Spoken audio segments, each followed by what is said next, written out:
Thank you for watching this Fringe Academy recording. You can view all videos and resources from past Fringe Academies on the Fringe Academy resources page of our website. You can also book free tickets for any upcoming Fringe Academies by going to the What's On section. Enjoy! We have some media and PR professionals here so we're going to go through some kind of standard questions and everyone can share their experience with us, and then we'll open out to Q&A from everyone else here.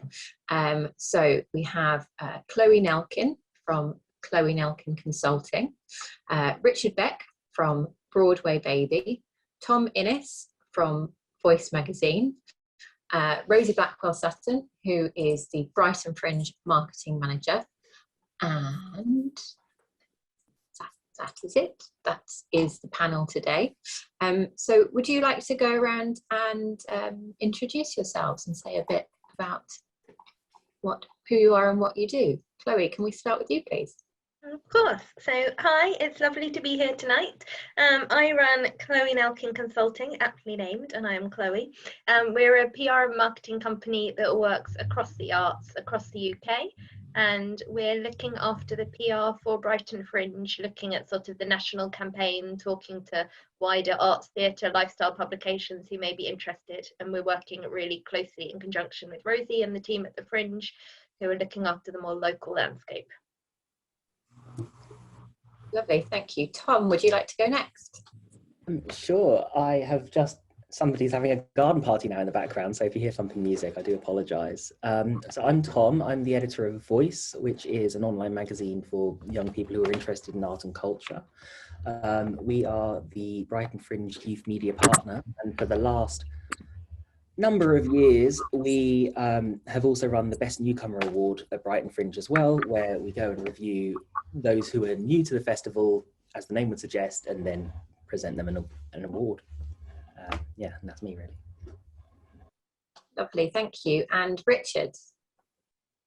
Yes, good evening and welcome to everybody, and see some nice familiar faces in places, all of whom seem to have a lot of expertise in the area we're talking about, which should be mutually helpful. So Broadway Baby obviously was, until a merger a few years ago, the largest review magazine at the Edinburgh Fringe, but has also given extensive coverage to the Brighton Fringe, and we have a team of reviewers who are based in the area all year round, but obviously we step up things during the course of the Brighton Fringe. So online magazine, doing reviews, feature articles, interviews, news coverage, offering advertising space for those who wish to look into that. And we'll be there in Brighton doing our best, both online and at live shows as well. Thank you very much. And Rosie? Yeah, I'm Rosie. I'm the marketing manager at Brighton Fringe. Obviously, I've got experience of working with the press from that side of things. I've also done my own shows as well, so I've got experience from doing shows in the Brighton Fringe too. Yeah, I don't think I have much more to add. Okay, get started with some questions. When writing a press release, how do you create exciting copy and what makes a good story? Would anyone like to jump in, or should we just go around? So I'll kick off. I suppose one of the things that we always stress to clients is that the difference between marketing copy and press copy.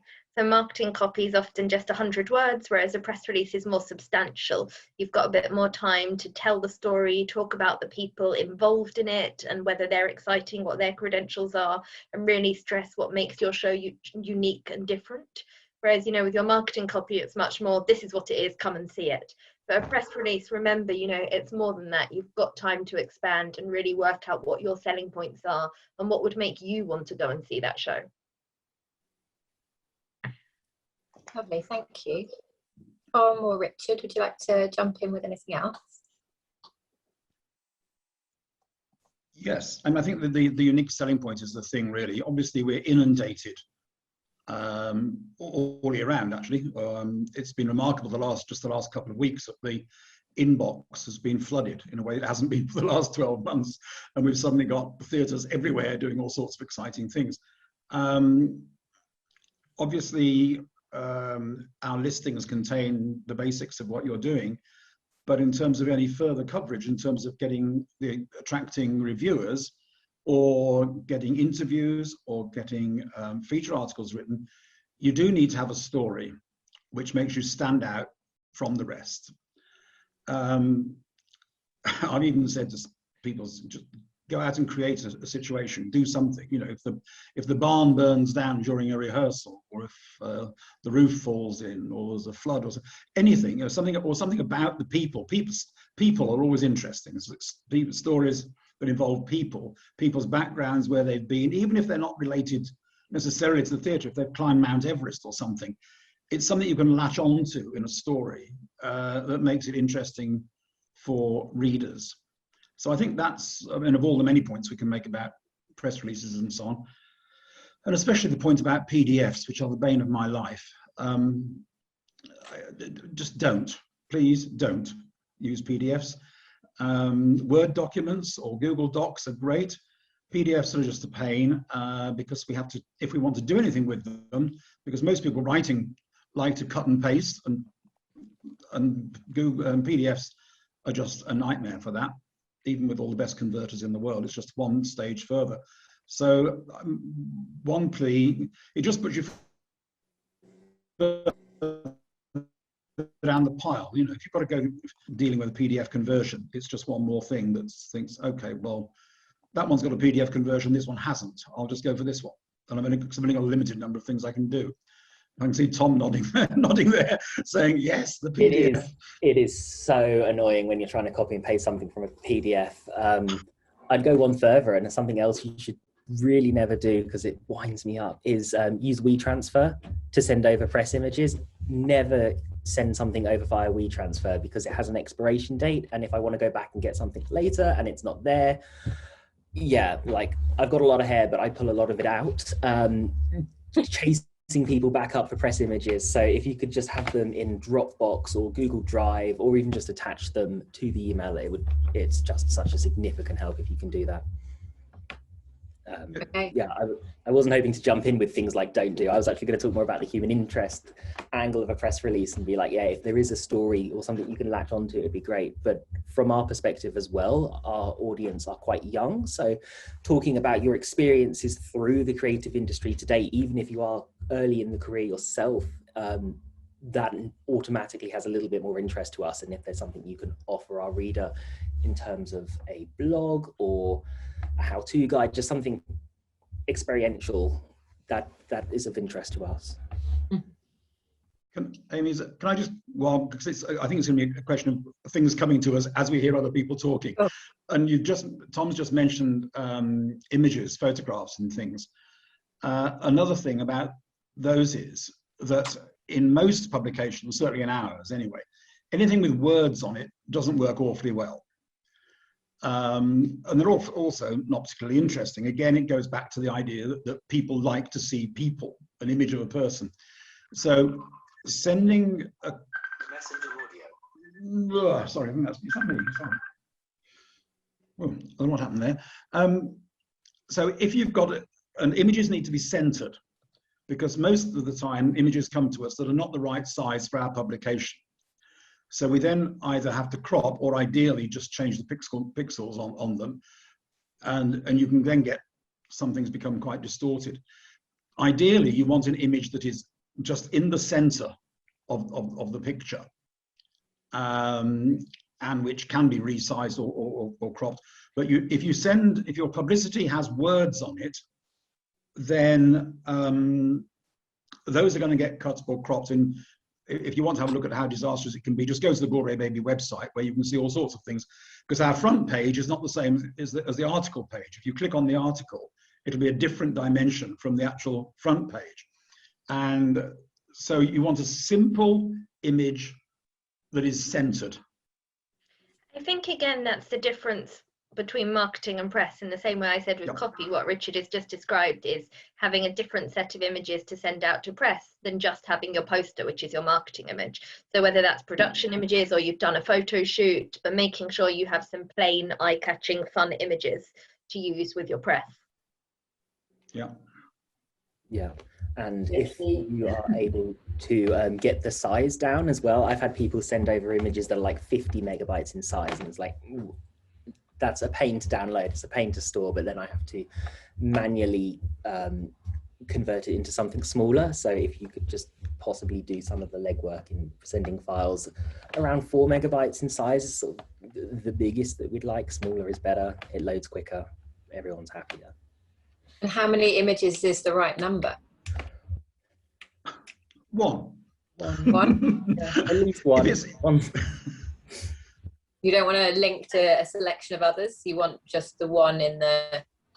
I think that really depends on the publication, because, you know, some pieces, like sort of Richard saying with Broadway Baby, you know, it's a set design to the site. So like Richard 100% only wants one, but we'll have a lot of journalists would like the choice. So we would normally send it in, when we send an email out, we'd include a Dropbox link that's then got a folder of maybe 8 to 10 images of varying sizes. Yeah, I mean, one is good because then you don't have the problem of choosing, but like Broadway Baby Voice has a number of different places where these images show up. So having the option to choose an image that kind of works best across all of those different areas is good. But yeah, again, I'll just be repeating myself in terms of like sending over ones without text in a small file format. And Chloe, you're a star if you're sending things over via Dropbox links, because we transfer, again, can't stress it enough, please don't do it. I think the other thing, and Chloe would know more about this, I think the other thing is you are creating a brand for your production. If you are giving magazines the choice of half a dozen photographs, now if they're doing a feature article or it's a Wikipedia sort of entry, they may want half a dozen. But if you're trying to create a brand, I would think it's worth working on the image that you want to appear everywhere, the same image that will appear in all the magazines, that every time someone sees it, they'll recognize it and it will reinforce it. And it should also probably be derived from the poster, though obviously the poster has a different purpose. But I think you can actually reinforce your brand in that way by simply cutting down on the number of photographs that are circulating, describing what you're doing. Mm-hmm. Lovely, thank you. We've covered loads of my questions already. I think the next one I've got down that probably is a good thing to lead on to is how best to approach the media. How do you like to be approached, or how do you approach yourselves? I think we've talked a lot about email. It's email and it's to you directly. How do you like to be approached?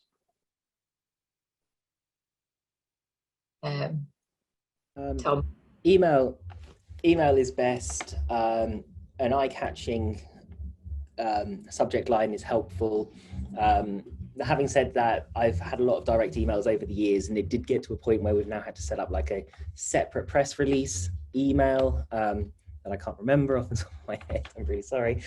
But yeah, email, don't make the text too long, because I will only skim it at best. I did get an email a couple years back for an Edinburgh Fringe show, and the email literally just said, "Dear Tom, oppressor, day off is Monday 13th, best regards," and that was it. And I was like,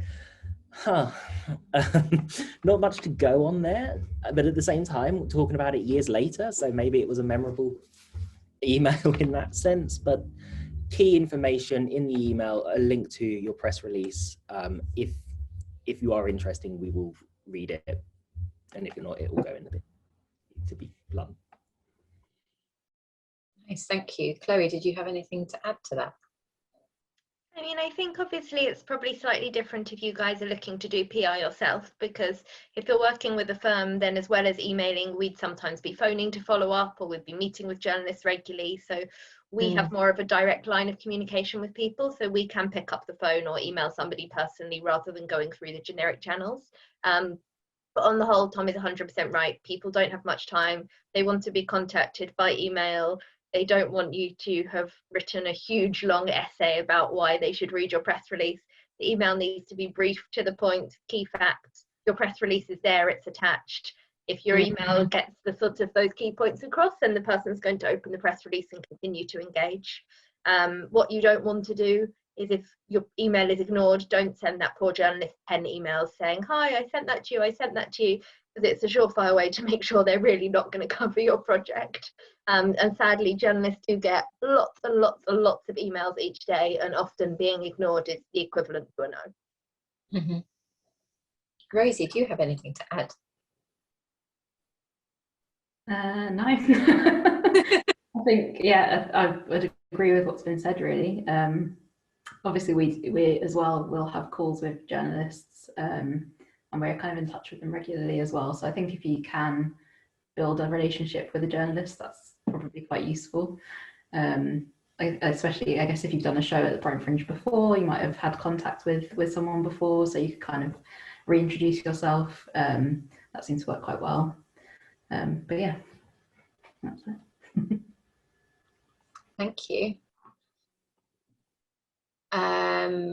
Do any of you have any advice?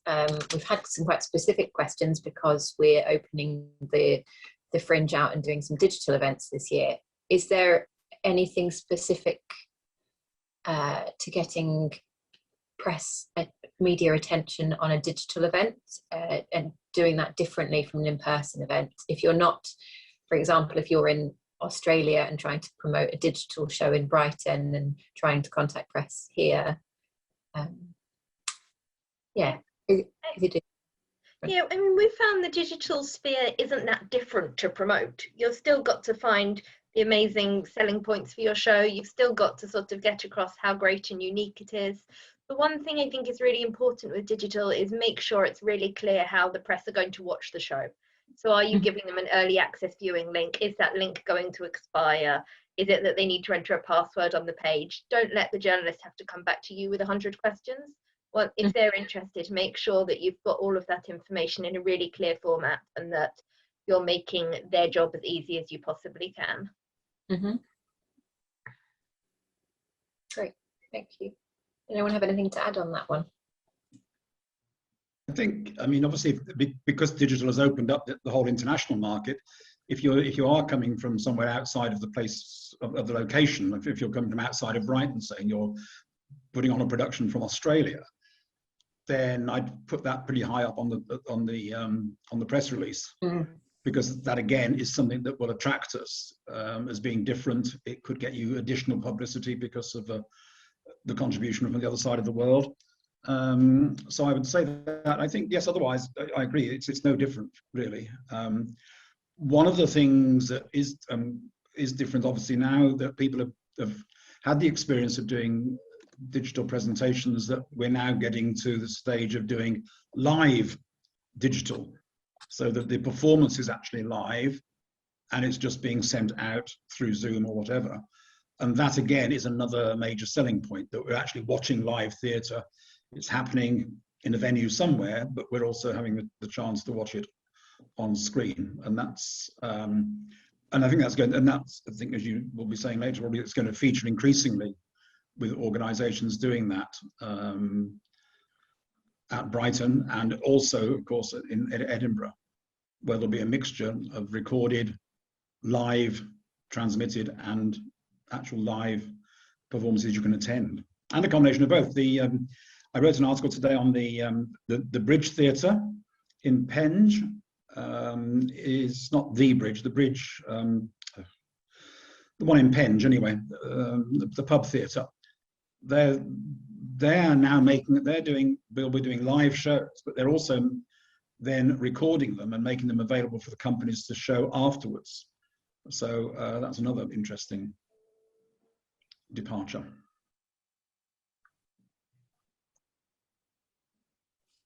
Great, thanks very much.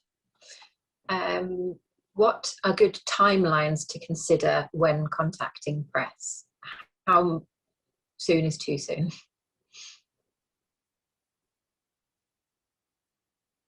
Oh, it really depends on the length of the show. Like, for example, is your show the headline show at the Brighton Fringe and really like people 100% should be concentrating on it? Or is there a famous person that's more likely to get coverage? Then you need a bit more lead time. If it's a one-nighter and it's just a great show, but actually your aims for press are slightly less, then you could work on a shorter lead time. Like the rule of thumb, if we were announcing sort of a normal run, like a 4-week run, in off West End, for example, we'd work 6 to 8 weeks in advance. For a big West End show, we may announce 6 months in advance. And so, for example, with Brighton Fringe, we announced sort of the main programme a couple of weeks ago, and everything obviously went on sale, and we'll now have a staggered series of releases up until the Fringe opens. Great, thanks. This might be one that's quite good for you as well, Rosie, because it's kind of leading on. Once you have an excellent review or an excellent quote, how is best to use it? Where should you share it? What happens once you've got an excellent write-up of your show? Yeah, you should definitely, if you're on social media, make sure you're posting that. Make sure that you are, if you're doing flyers or posters, you can like staple those reviews onto those, so people can see that. I know that's very big in Edinburgh. I don't think it's done as much down in Brighton, but yeah, definitely look to do that. And yeah, send it out to anyone that you're kind of in touch with, really. Could be in your newsletter. Yeah, but I think social media will probably be the best kind of place for it this year. Yeah. I don't know if like, if you've got a good review from somewhere else, would that encourage another reviewer to review you? So if like I got a good review at from Fringe Review or something, and I showed that to you at Broadway Baby, would that entice you in to review? It wouldn't, no. I mean, there is the argument that if you've got a 5-star review, say you've got a 5-star review from that publication, why would you risk inviting somebody else along that might not give you a 5-star review? Conversely, if you haven't got great reviews, then keep trying. It might work, but it doesn't work either way for me. I think basically what happens is we make up our mind what we're going to go and see before any of the reviews are out anyway. I mean, if it's a long run, well, okay, that might be different, but we certainly don't make decisions about what to go and see on the basis of what other people have said. That's absolutely not the case.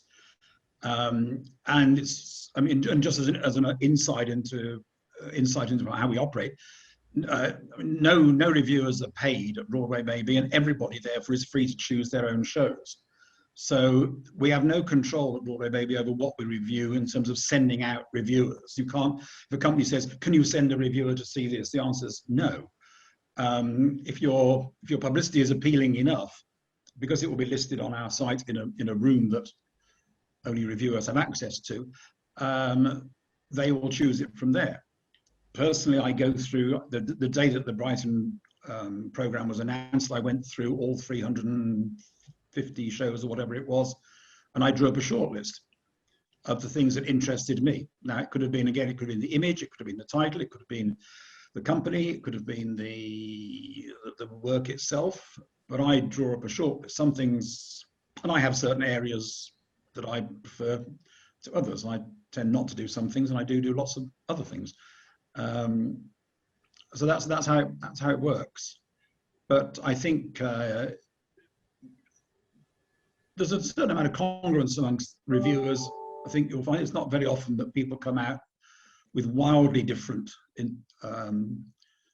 reviews, a star or two for those who award stars. In either direction might be the case, but for a show to get a sort of 1-star and a 5-star would be almost unheard of, I think. There was that. And conversely, of course, people who get 4 or 5 or 6 5-stars, and there are also those who get 4 or 5 or 6 1 or 2 stars. Sorry, Rich, I didn't mean to talk over you there. There was that time in Edinburgh a couple of years ago when Frank, oh no, I'm blanking on his name now, but there was a show that he was doing in the Pleasance, and I think it had every star from 1 to 5.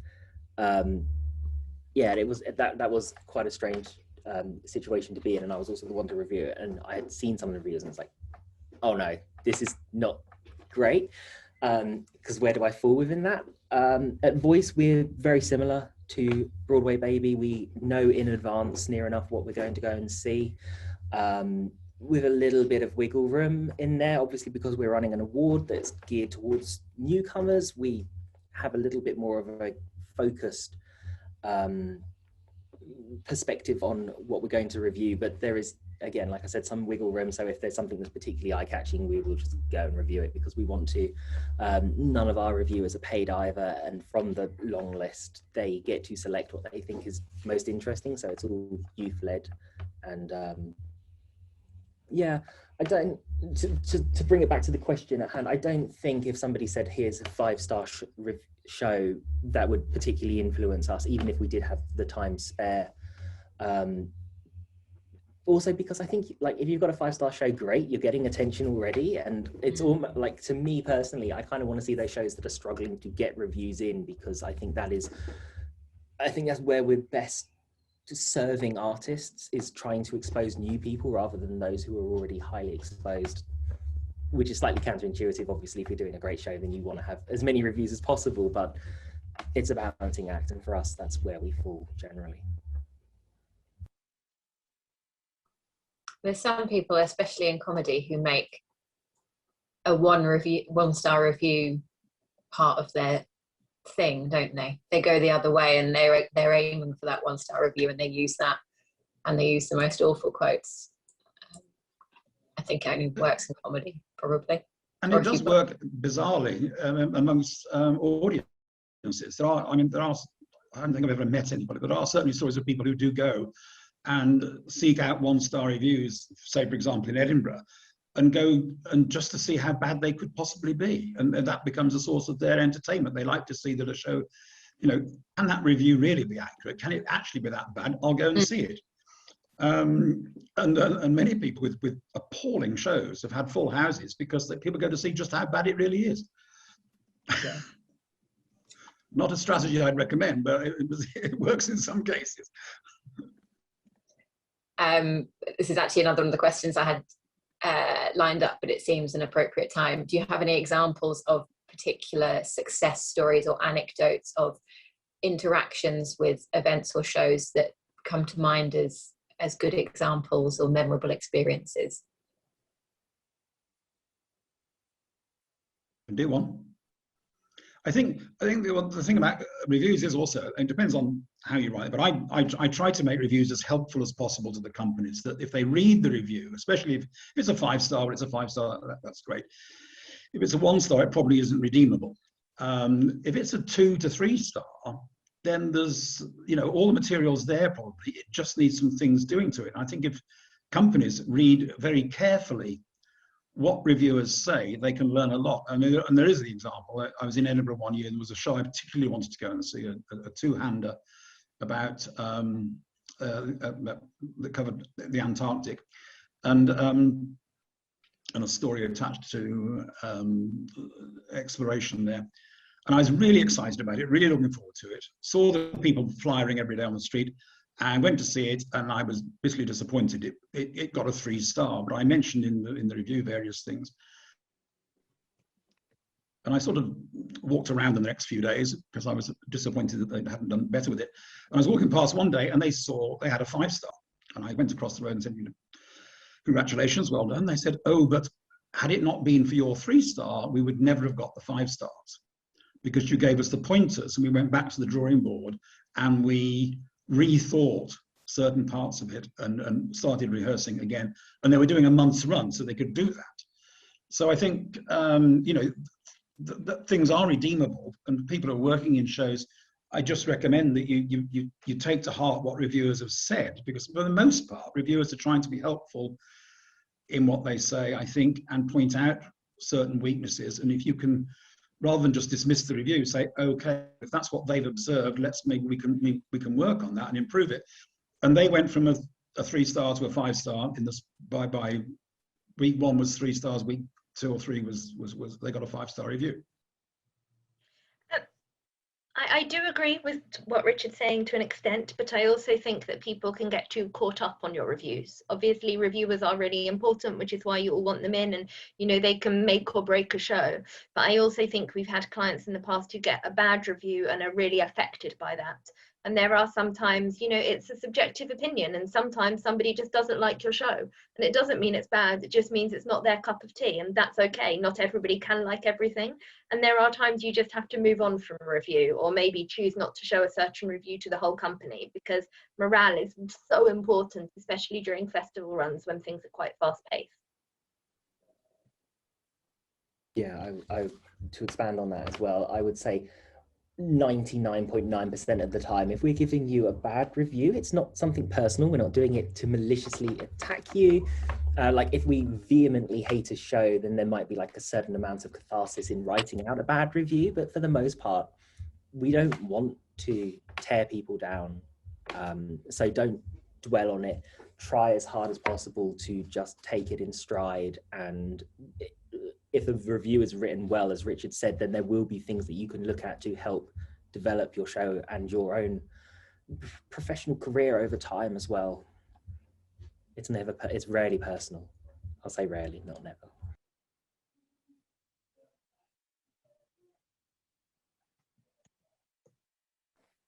Great, thank you all. I've run out of questions. Is there anything I haven't asked that you wish I had asked that you wanted to get in before we open up to questions from everybody else? We've got some in the chat waiting. No? Okay. Let me just find these. Okay, we've got a question from Mark. Does the press release need to be in the finished article, and do people ever send in multiple press releases so you can choose? And if you have two shows, are you best to send emails separately, or is it best to combine both shows in one communication? So that's lots of questions. In terms of multiple press releases for a show, I wouldn't have two press releases saying the same thing. We'd only issue a second press release if there's more news. So for example, if you're announcing casting, or you're announcing a guest slot, something like that, we wouldn't just issue a second press release that says the same thing without a reason. A press release is to convey news. So that's important to remember. If you have two shows, I think if you want to send them together, there needs to be a reason. So the reason could be that you are the producer and you are producing two shows, or they could be two shows on a theme. But just make sure that you make that connection. So, hi, these are all the shows I'm producing at the Fringe, wanted to share details, or like sending you these together because they're both about gardening. Just make the connection so that your email doesn't seem too disparate. Amy, I think there was a third question, and now I don't remember what it was, sorry.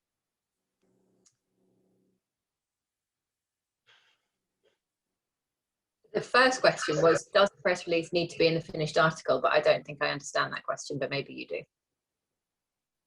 I'm not 100% sure I do. You would never send out a draft press release. Your press release needs to be in a format that you're happy with. So if the journalist wants to copy and paste it, they can do so. So we would only send a draft press release to a journalist who we're maybe like talking to in advance, and they know it's under embargo and it's clear that it's a draft.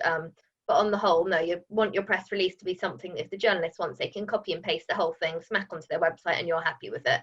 They're not going to appreciate it if you sent them a draft full of mistakes and you get back to them the week after going, oh, actually, that was all wrong. Okay. Mark, do you feel your question has been answered? Hi. Yeah. Yes. Yes. Yes. Thanks. Great. I didn't know whether you took a press release and then you give it them, and it's all properly formatted, it's all properly done. It's like a proper release, but whether you're like I am writing it as a unique story with a unique angle, and this is how it will appear in print. Is that how I should approach it when I'm writing my press release, as if I am the journalist myself? I think that's what I meant by the question. So like I said, I think that copy and paste element is important. So whenever we write a press release, we always make sure that if it were to be copied and pasted and plonked on a website, that it will read fine as an article. So I wouldn't go as far as to say imagine yourself as a journalist, but you should imagine your press release as a standalone article. Okay, sure, thanks. To jump in on some of the other elements of Mark's question around whether or not you send in multiple press releases, Chloe kind of touched on it already, but for me, I would find if you have two very similar shows, include them as one press release. If you are like an artist who is doing two similar shows, send it as one press release. If you're an artist doing two quite separate shows, so maybe you're doing a stand-up comedy and then you've also got like a theatre production of something, I would send those as two separate press releases, because it might be the case that as we're skimming through your email, if we only see information about one show, we might dismiss, and we're not interested in it, we might dismiss it out of hand. Whereas if they are two different shows, one might catch our eye because of something, whereas the other wouldn't, and you're more likely to be seen that way. But if you're sending several emails of very similar shows, that's just going to annoy us, to be honest. Sure, thanks. Yeah, I think we probably all have our own filing systems on our emails for putting press releases and things in terms of prioritizing whether they're going to become feature or we want to follow them up. And so it might be advantageous to have them as separate releases, because one you might have no interest in at all for some reason. Other thing you might think is absolutely great and would want to follow up on it. So that might, but I can see the advantages of both, actually, of sending it all in one, so you just know who you're dealing with, and these two shows are being run by the same people. But on the other hand, it might be helpful to send them as two separate ones. Take your pick. Thank you very much. Hello, Paul Levy. Thank you for joining us. Oh, Paul. Can you hear me?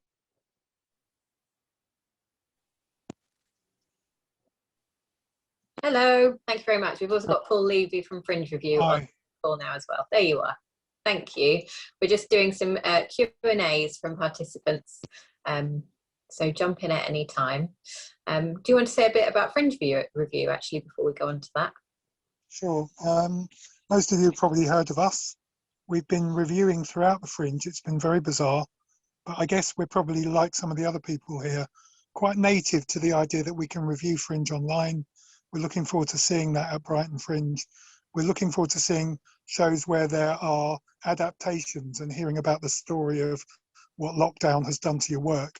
So the conversation's really open at the moment. Please send your stuff to Fringe Review, send your stories.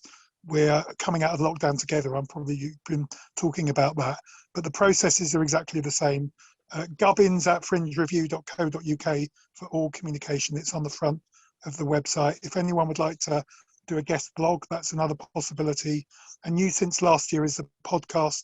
I think there's only one person in the whole planet now not podcasting, and I don't know who they are, but we are podcasting. We'll be podcasting throughout Brighton Fringe. Lovely.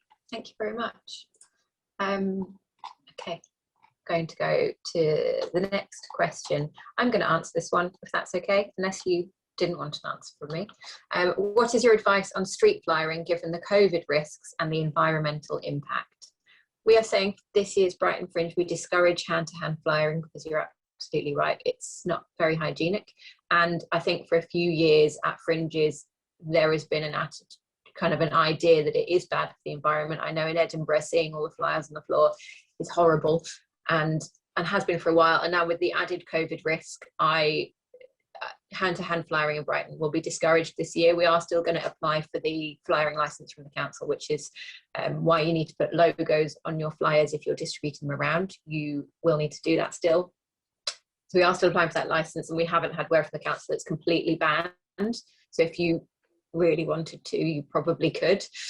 We'll let you know if that changes, but we are discouraging it. It doesn't mean you can't put flyers in your venue or in businesses around Brighton if they're okay with that.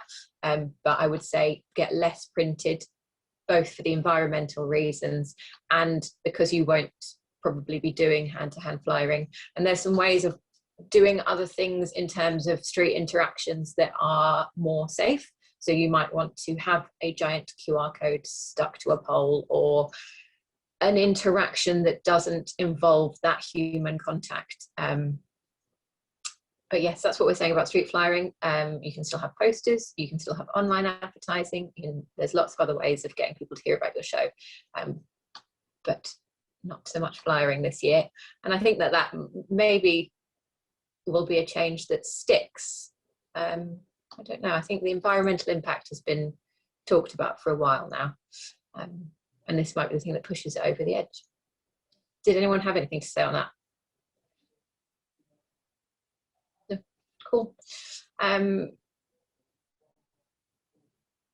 Is it common practice for reviewers to watch the shows earlier than the start date of the show? Is a question from Arathi. And I would also maybe tag on, do you go and see work in progress shows? So two different questions there. Yeah.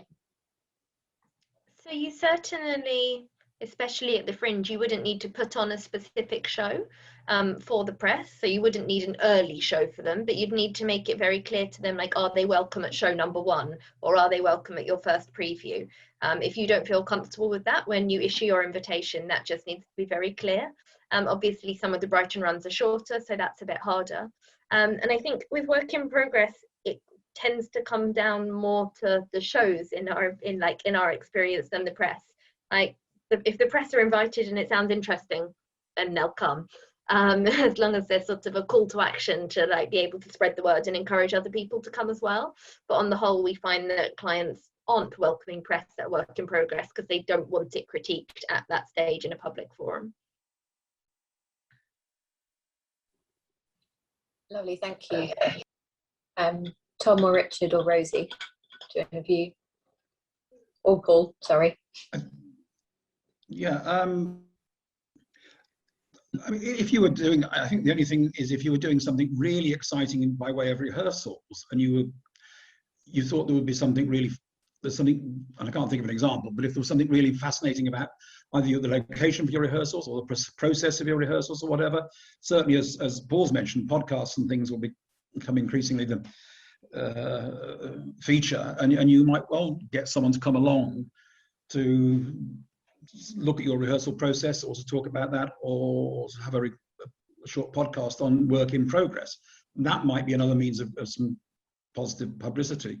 Other than that, yeah, I mean, when they're on our system, preview nights are color coded differently, and we don't go to previews unless we're specifically invited to go to previews. So we wouldn't go before the first night. If you're doing a short run, well, let's do it the other way around. If you're doing a long run, I mean, you might want to say, we'll block out the first week, come at the beginning of the first production of the second week. If you're doing a short run, you've got to balance it. If you get somebody in if you're doing a 5-night run, you want someone there on the first night, because by the time they've written it, it's going to be day 2, might not be published till day 3, and you've only got 4 and 5 to go then. So it's a question of balancing how prepared you are. And obviously the thing is to be very, very, very well prepared when you put your first night on. But it is a balancing act between the length of your run and the night at which you might want the press to come. I guess I'll just throw in a couple of thoughts that have come directly out of our review team conversations quite recently about the fringes that are coming back. At one level, we're just kind of saying we're going back to where we were. And I think that is just such a relief that we're on a meeting like this. There's all the usual wisdom. You need to get your dates right. If you want to do a press night, then do a press night. If you want to show work in progress, have scratch nights. There'll be different publications here interested in different things.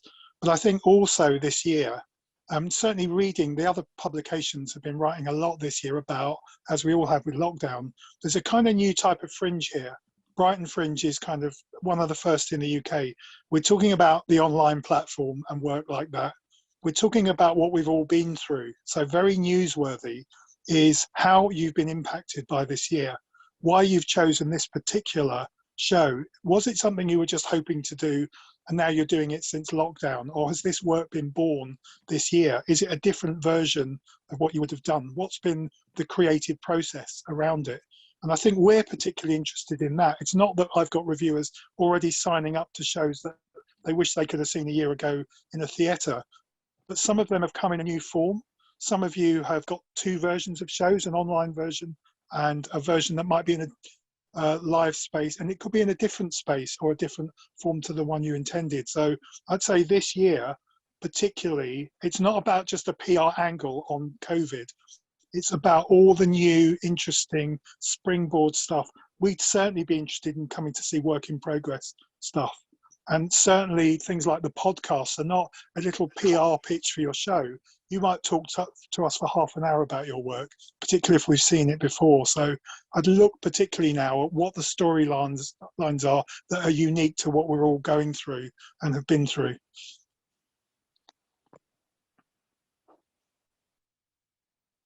Yeah, to just build on what Paul's saying there, everybody's been infected by COVID in one way or another, so it's not enough to just say I've been impacted by COVID, my show was delayed by a year.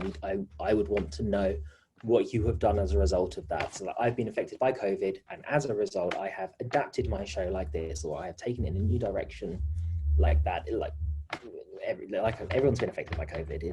It's not a story in itself. There needs to be something more there if you're going to go down that angle.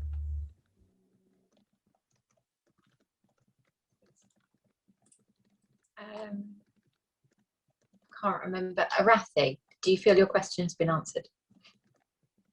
Yes, it has. Thank you so much. Thank you. This is it's a marketing question, but Rosie, while we're here, it's all linked, isn't it? Any tips for marketing music events, concerts, as opposed to theatre? Yeah, I guess in terms of kind of approaching press and PR and all of that sort of things, I guess it's just researching who you're speaking to. So if it's only a publication that covers theatre, obviously don't send them your press release. But yeah, look who's covering music events in Brighton. There's loads of great sort of music blogs in Brighton. So yeah, definitely go down that route. Obviously you've got content, you've got music to share as well. So you know, can you share that on podcasts? Can you share that on video? Yeah, think about how you can use that music that you've got. I can go into a bit more detail about marketing specifically if you want to drop us a line. We're just available on marketing@brightonfringe.org, and I'm happy to give you some more detailed marketing tips. Thank you. Does anyone have anything to say about, do any of you review music shows? Yeah. And there's no reason. It might appear to be just, it's like most theatre site, but I mean, if stuff comes our way, we have a team of people who do review music. Same with and dance also, dance, ballet, music. It's just that the bulk of it is theatre. I did pick up one tip. Actually, I've just come off a call with a new Fringe festival that's starting this year, and they're talking about speccing out venues, and they were talking about music. And because of the nature of Brighton's music scene particularly has been so vibrant around found venues, upstairs, of course, basement venues, all sorts of spaces, people are going to be particularly concerned just to be reassured about the social distancing and about what it's going to be like. And so you probably can't under-communicate just, this is a 50-seater venue, this is what it's going to be like there, don't worry. You probably just this year need to over-reassure people they're not going to be packed somewhere feeling they want to get out. Great, thank you. Would you encourage street theatre events to promote your show from the Great Baldini? Rosie, is this the right time to talk about Fringe City? Yeah, so we will be running a version of Fringe City this year, which is our free outdoor showcase event. Previously, this would have been on New Road in Brighton and taking place every weekend. But obviously, we can't really do it in that format this year.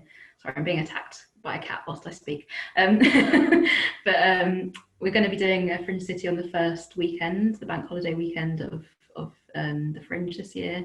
And our events organizer will be in touch to kind of arrange that kind of on-street performance side of things.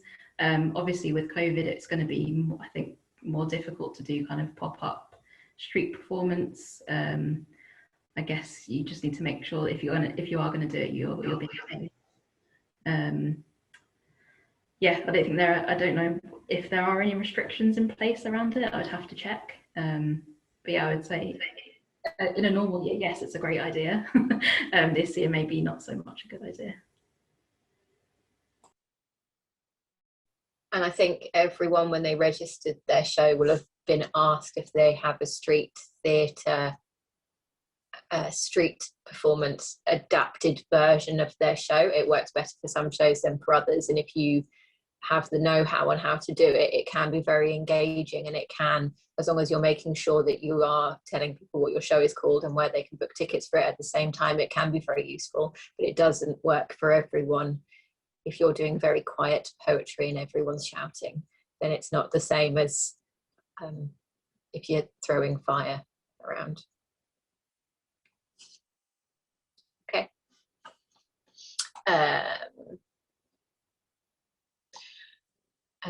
Giles says, we're doing 3 linked short plays which together make a 3-act full-length play, but are also being performed in pairs for slot timing reasons.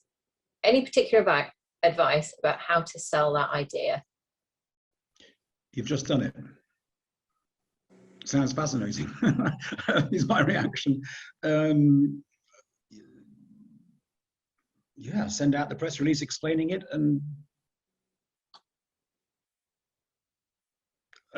just, yeah, I mean, it's just an interesting approach, isn't it? I mean, you've got, I'm just reading it again, 3 act full-length play from 3 linked short plays. Okay, right. But they can also be performed in pairs. I think you might want a bit more explanation of this. Yeah. choose any two from 3, is it? Or is it a sort of bargain offer of all 3 for a... Well, it's come about because we can only have one slot where we can do all 3, one after the other, which makes up the whole 3 act, if you like. They're about 35 minutes each, so 3 altogether make up a sort of whole evening, but we could only get one slot that length at the Rialto. So the way of doing it, because they could all be done separately, but it's the same characters and they're all linked together, obviously. So we decided it would be interesting, hopefully, that we do, 1 and 2 the first night, 2 and 3 the second night, and then back to 1 and 2 again, and then all 3 the 4th night. So it's a bit complicated. It might be a bit of a complicated sell. That's all I thought, but hopefully it might be interesting for people. Amy, if I can just, I mean, I think it sounds absolutely fascinating. A trilogy with adaptable parts. Yeah.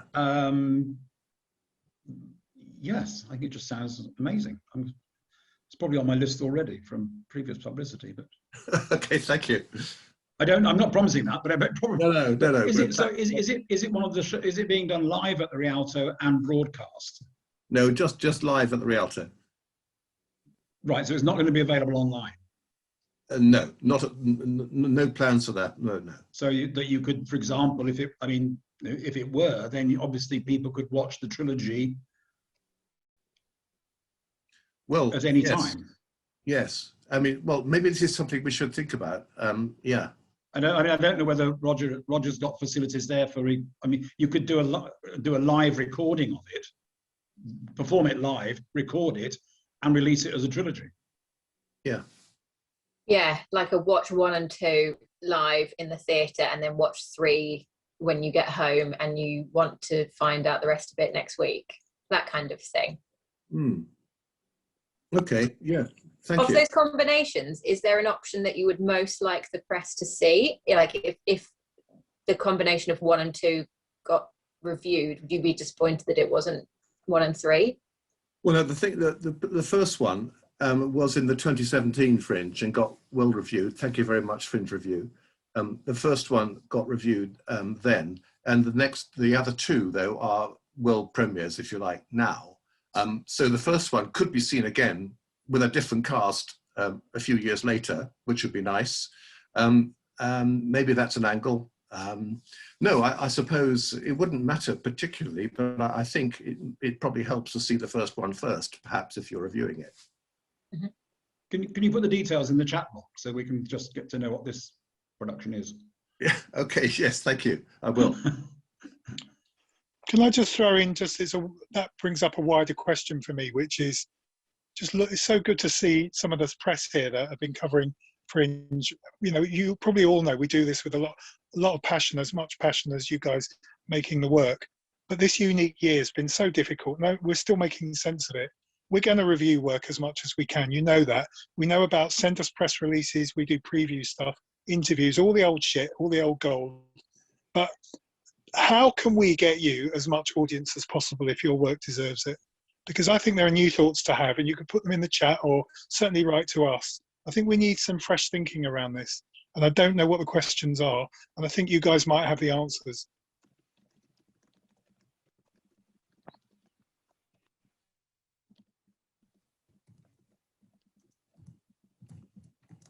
Thank you. I've run out of questions. Oh, there's someone in the waiting room. Hope they haven't been there long. Does anyone have any questions that they haven't written down in the chat? Would anyone like to say anything? No. Okay. Hi, so it's Mark here. Can I just ask one final question? Yes. Yeah, I think I heard it at the beginning, but I'm about to send off my press releases and requests for review, people to review my show this weekend. I may be a bit late, I don't know, but is it what I heard earlier was you basically send it out, but it's not a good idea to then phone up and chase to see if somebody can come. It's best to just leave it there. You send the email, and if it gets picked up, it does, and if it doesn't, it doesn't. That's quite good advice, I think, but it was something I was wondering about. I just wanted to double confirm that with people. I think if it's a publication that you really want, that's like top of your wish list, there's no harm in one polite phone call. I think what I was saying was what you don't want to do is send 10 emails going, have you received this? Why haven't you replied? Or call every day, for example. So I don't think, if the publication in question has a landline and you're able to sort of reach them at the office, whether or not that's diverted to a home phone, then like one polite call isn't a problem. You don't want to hound the publication. It's a very fine balance. Yeah, so no stalking, that's what you're saying. Now I get it, thank you. Yeah, don't stalk. It doesn't end well.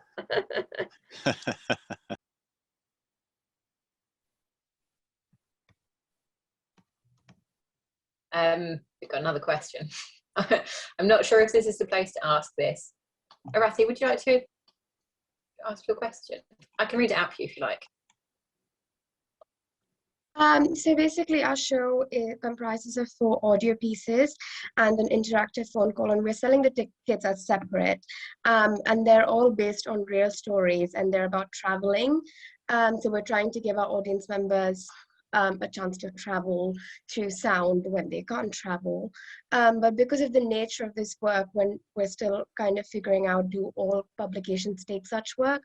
Or are there specifics that certain publications only look at certain types of theatre? Or I'm sorry if this is not the place to ask this question. No, this sounds like the place to ask this question. I have no idea. Does anyone else? So kind of, sorry, go on, Chloe. No, I was just going to say, I think most publications who are engaging with the Fringe will be interested in something like this that's quite different. I think what you're describing sounds quite unique, but I think what you can also do is have a think about publications that maybe cover sort of more unusual culture. So for example, somewhere like The Nudge or Wired, or that's a bit more sort of on the edge. But I think publications who are engaging with the Fringe are going to be interested in yours. It doesn't matter that it's not a theatre show or it's not a digital show. For me, I think that combination is exciting. Thank you. I'm just trying to think of publications I know that would pick this up. I mean, it's not something that we would dismiss out of hand at all. It sounds really interesting. I really love that binaural experience. So yeah, send us an email. But I can't off the top of my head come up with any specific publication that would be good for it. I suppose those that sort of sit on the cusp between technology and performance, as Chloe said, would be a good look. Cool. Thanks. Sorry. Got another question. I'm on a double bill, and the other act and I are each doing our own solo shows. We have 2 different personal stories. should we each send our own press release, or do one and try and fit it in what is interesting, try and fit in what is interesting / unique about each of us, or both? Do you go? Sorry, go on. Yes. All good. You know, send your unique stories. If there's a nice link to join them together. Sometimes you'll be able to do separate interviews. Sometimes someone will say, I'm particularly interested in your story. So I would, you know, it's always been the same thing, which is it's the story that matters, not the medium. So you've got two things here. You've got two separate things to send out. Try that. See if it gets picked up. Include within that the other person, and you might get a joint interview. There's no advantage to not do it all. I would say absolutely. I mean, there you have a story. That's ideal for a feature article or an interview. A few years ago, I was working with as always, with Mel Brown. She had 2 comedians out of the 30 odd that she was representing, and 2 of them had very, very similar backgrounds. They both had, one was from Pakistan, one was from India, or their families were. They'd both worked in high levels in banking, and they both decided to become comedians. So it was a wonderful, it was a, you know, there were 2 completely unrelated people who are now famous, and it was great to meet them both and to do an article. I mean, the article, it was just it's so clear that, you know, to tell their stories. That sounds like a great article or interview or something that you could, because you've got 2 shows, 2 people, different stories. So their own backgrounds, how they arrived at that their destination as it is now. Great. Yeah, I think you could probably get away in this instance sending it over as one email, just because you do have those personal stories. If you did then individually want to just follow up, I probably wouldn't be adverse in that case. I know I said don't pester and send loads of emails, but that might be one of those times where, especially if you are then promoting your own show more than the double act, that would be a situation where you could then follow up with us separately. But even in that instance, I would probably link across to the other part of your double bill, and just make us aware again in case we did miss it that first time. Great. Thank you.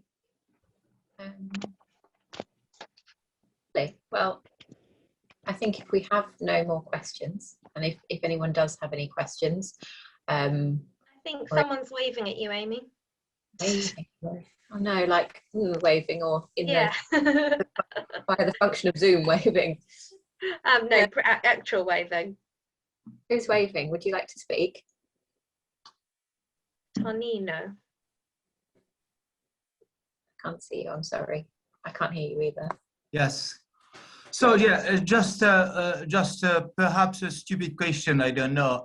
So I am based in Glasgow. I'm doing online performance.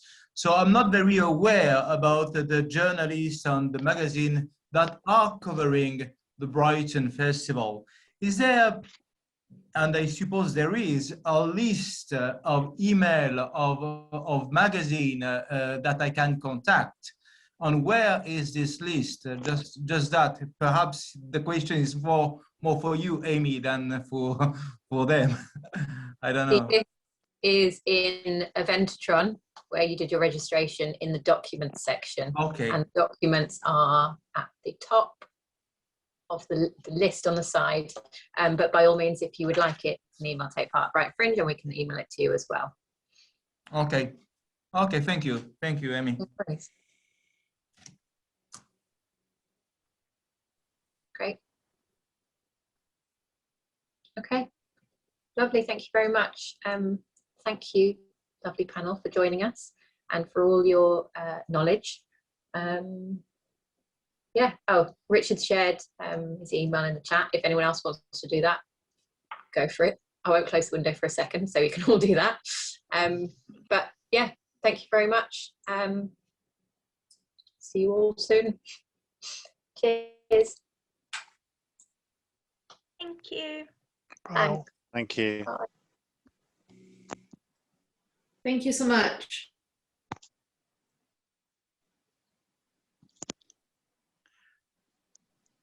Thank you, everybody. Thank you very much indeed. Thank you. Good to see you Nice all. to see you, Bye. Tim. Thanks, guys. Good to see you guys. See you, Richard.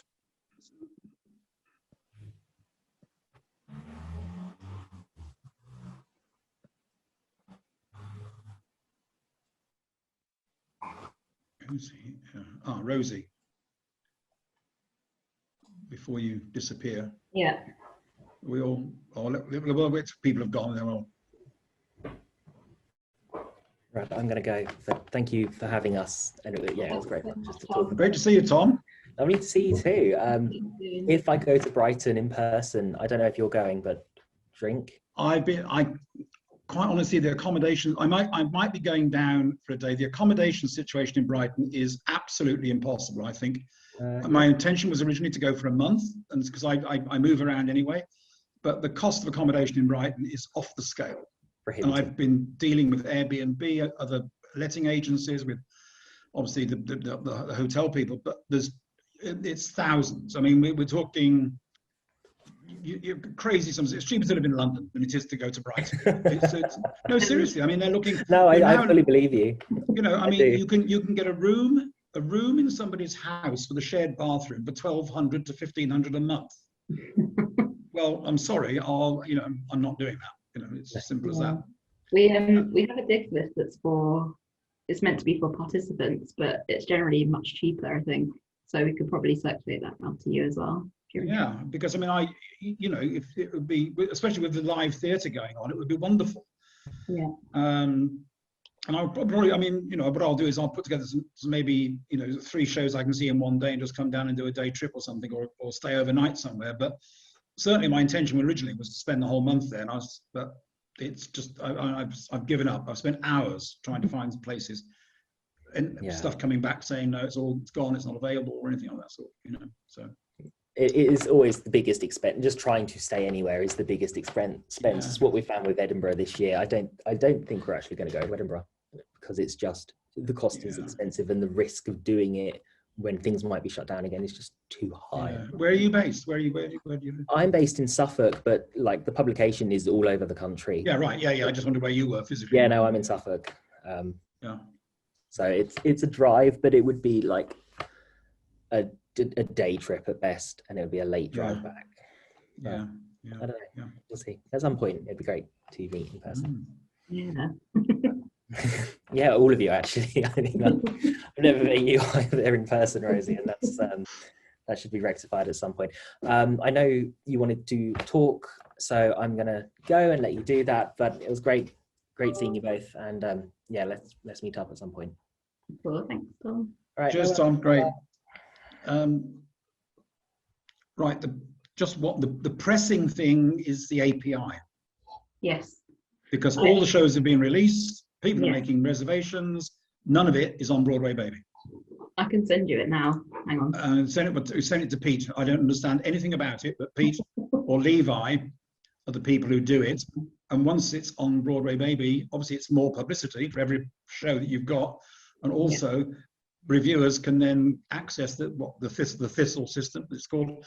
They can access Thistle and they can start booking up shows. But at the moment, there's nothing there. I'll just get that now and then send it over. So to Pete.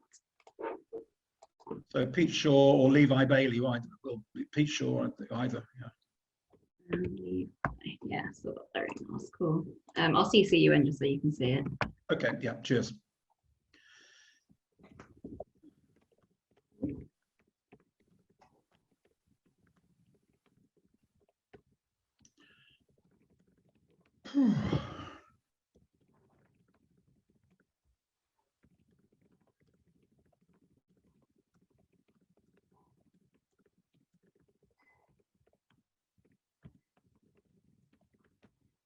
There we go. That's done. It's all looking fairly positive, isn't it, really? I mean, given the circumstances we're in, I think there's a lot of enthusiasm, a lot of passion, a lot of excitement. Yeah, it's nice. Obviously, we had no idea really how many events or how many digital, how many in-person events there'd be, but it seems to be quite a good mix. And we're still waiting for like the Warren shows to be registered and the Spiegel. Yeah, I noticed they weren't there. Yeah, so yeah. They'll both the Spiegel and the Warren will be putting events in. They're just sorting stuff out still. Yeah. So I think we'll be around nearing 500 events by the start of the Fringe, I think. That'd be great. Yeah. Okay, well, thanks very much then, and we're glad to receive that. That was good. Okay then. For reminding me. Right. I did think the other day. I know. No, for some reason it just gets missed every year. Like every year we end up waiting and waiting and waiting. So if you've dealt with it, that's good. One job less to do. Yeah, Cheers. Thanks so much then. Okay. Bye then. Bye. Yeah. Bye.